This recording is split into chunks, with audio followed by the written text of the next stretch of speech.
They who make a sacrilegious communion receive Satan and Jesus Christ into their hearts. Satan that they may let him rule, and Jesus Christ that they may offer him in sacrifice as a victim to Satan.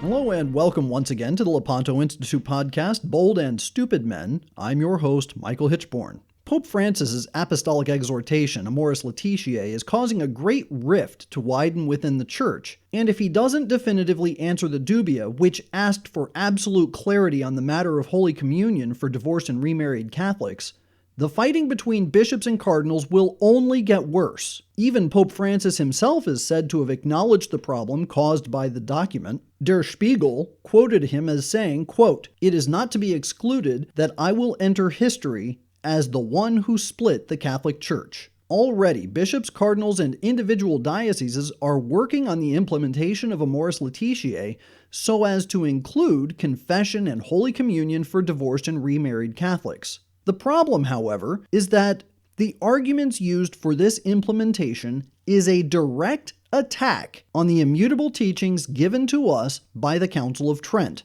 I'll cite the two most recent examples. In January of this year, the bishops of Malta published a document titled Criteria for the Application of Chapter 8 of Amoris Laetitia. Point 10 on page 9 of this document says, quote, "If, as a result of the process of discernment, undertaken with humility, discretion, and love for the Church and her teaching, in a sincere search for God's will and a desire to make a more perfect response to it, a separated or divorced person who is living in a new relationship manages, with an informed and enlightened conscience, to acknowledge and believe that he or she are at peace with God, he or she cannot be precluded from participating in the sacraments of reconciliation and the Eucharist." In other words, if you're living in an adulterous relationship, as long as you feel sincere about being at peace with God, then you can receive the sacraments.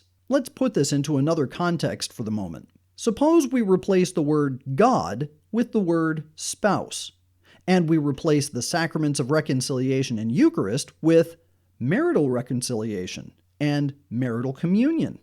Suddenly, the passage takes on a completely different and disgusting meaning, because what it would be saying is that someone who is divorced or separated from their spouse and is currently living in an adulterous relationship, as long as they worked it out with their conscience and really believed that they were at peace with their spouse, they could then approach their spouse while living in adultery with someone else and could be reconciled with them and enjoy the rights of the marital bed with them. At the very least, we would call this polyamory. And if this reconciliation and marital communion were forced, we would call it rape. And when you consider what St. Cyril of Alexandria said about unworthy reception of Holy Communion, we can see that the analogy that I just gave is more than apt. He said, quote, "They who make a sacrilegious communion receive Satan and Jesus Christ into their hearts. Satan that they may let him rule, and Jesus Christ that they may offer him in sacrifice as a victim to Satan." The other example comes from Cardinal Francesco Coco Palmerio. He's the head of a Vatican office that interprets church law. He wrote a booklet that was recently presented in such a way as to give the appearance of an authoritative answer to the dubia.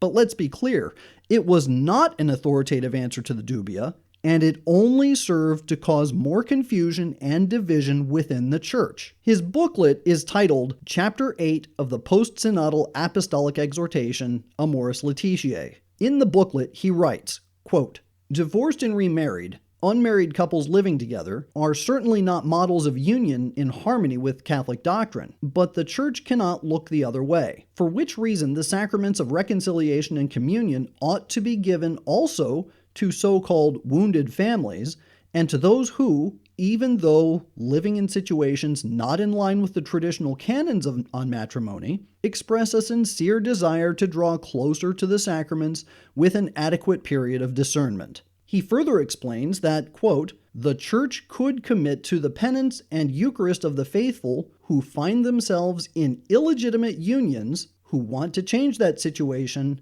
but can't act on their desire. He then gives what he believes to be an example of this kind of situation. He asks his readers to consider the situation of a woman who is committing adultery with a married man whose spouse had abandoned him and his 3 children. The new woman has been with the man for 10 years, has helped him raise the children, and has given the man another child. Of this situation, he writes, quote, "The woman of whom we speak is fully aware of being in an irregular situation. She would honestly like to change her life, but evidently she can't. If in fact she left the union, the man would turn back to the previous situation. The children would be left without a mother." Let's break this down. In the situation posited by the cardinal, the woman is, quote, "fully aware of being in an irregular situation." Well, stop right there. Why don't we call this what it is? She's fully aware that she is living in a gravely sinful relationship by committing adultery with a man who is married to another woman. In moral terms, we would say that she possesses both full knowledge and full consent of the will regarding a gravely evil act. He says that she would honestly like to change her life. Stop again. Every time Jesus forgave someone in Scripture, he always followed up his forgiveness with, "Sin no more." What our Lord did not say was, "Try to do better," or, "I'm sorry your socioeconomic situation is causing you to live in such hardships. I understand, so do the best that you can in the situation you're in." He didn't say this. He said, "Sin no more." But there's another insidious implication in this line of reasoning by Cardinal Coco Palmario. What he is saying can be applied to any grave moral evil. Suppose instead of a woman in a divorced and remarried situation, we're talking about a homosexual living as if married to someone of the same sex, and the 2 of them have adopted a child together. Would His Eminence say that such a person could receive the sacraments and remain in this abominable situation, provided the individual has a sincere desire to leave, but can't, because the pretend spouse might commit suicide and the child would be left an orphan? You can remold the situation for contraception and abortion as well. The problem isn't the scenario. The problem is the fundamental premise that grave moral evil and sacramental grace can be compatible. The bottom line is that the basic argument being posited by those promoting the distribution of sacrilegious communions to divorced and remarried Catholics is that a sincere desire, without a sincere intention of no longer engaging in the sinful behavior, is enough for the reception of absolution and Holy Communion. I heard a sermon recently that contained an anecdote written by St. Leonard of Port Maurice.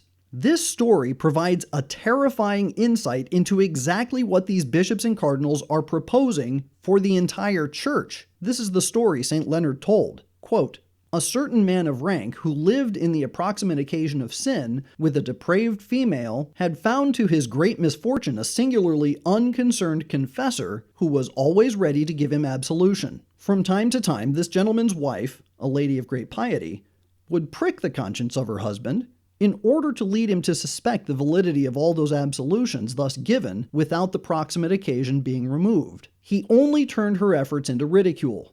He would say, 'Do you want to become a theologian?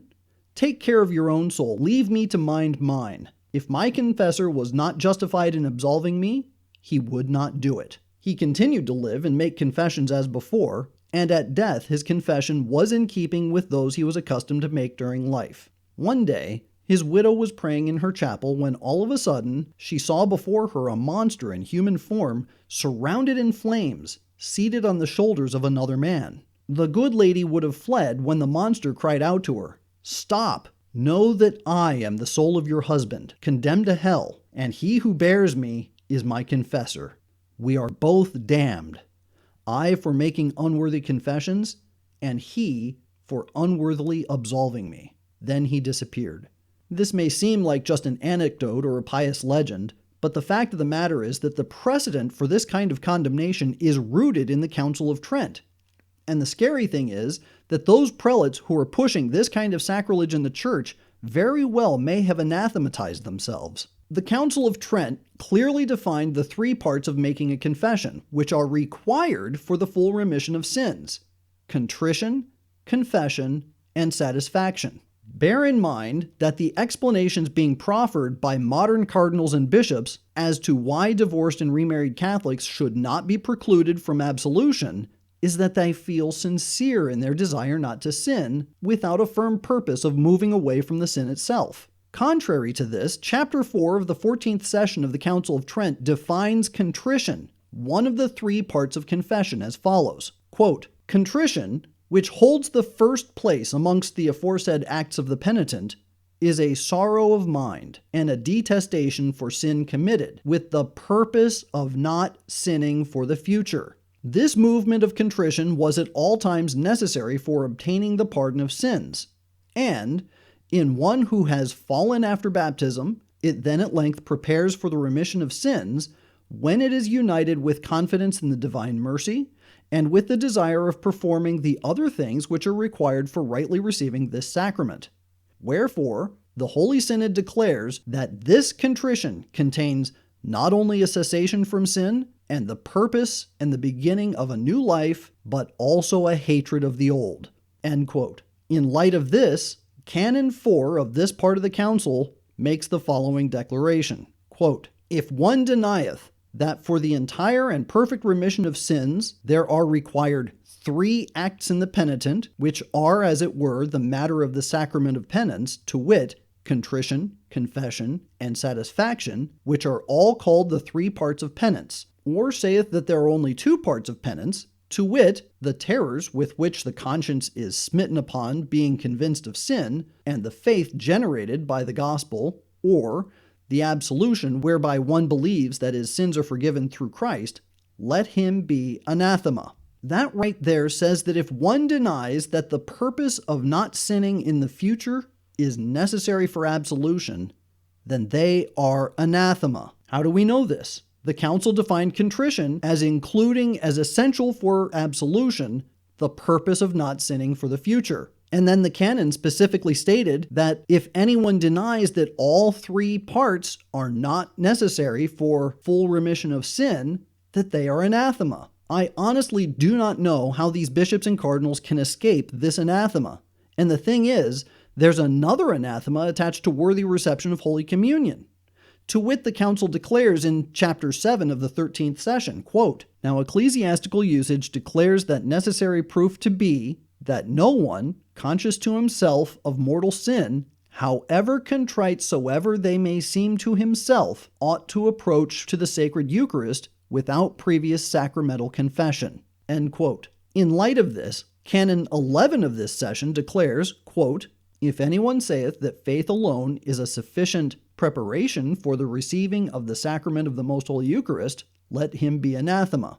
And for fear lest so great a sacrament may be received unworthily, and so unto death and condemnation, this Holy Synod ordains and declares that sacramental confession, when a confessor may be had, is of necessity to be made beforehand by those whose conscience is burdened with mortal sin, however contrite even they think themselves. But if one shall presume to teach, preach, or obstinately assert, or even in public disputation to defend the contrary, he shall be thereupon excommunicated."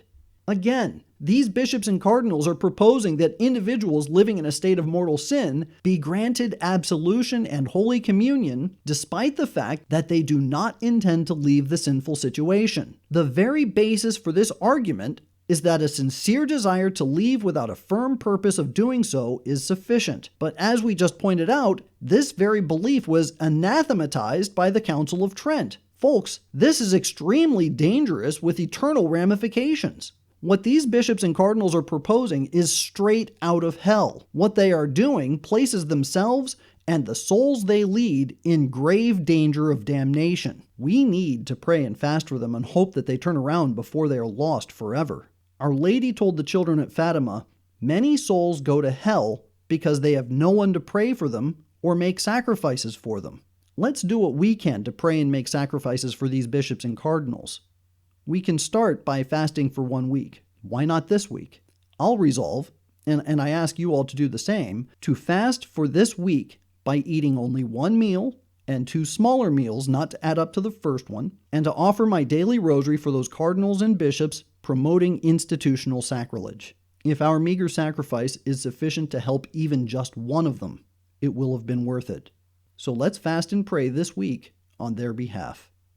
And now we're out of time. But if you enjoy our podcasts and appreciate the work that we do, please consider making a tax-deductible donation to the Lepanto Institute by going to www.lepantoinstitute, that's Lepanto, institute.org/donate. And if you have a question or comment that you'd like to send to us, you can email us at mdhitchborn@lepantoinstitute.org.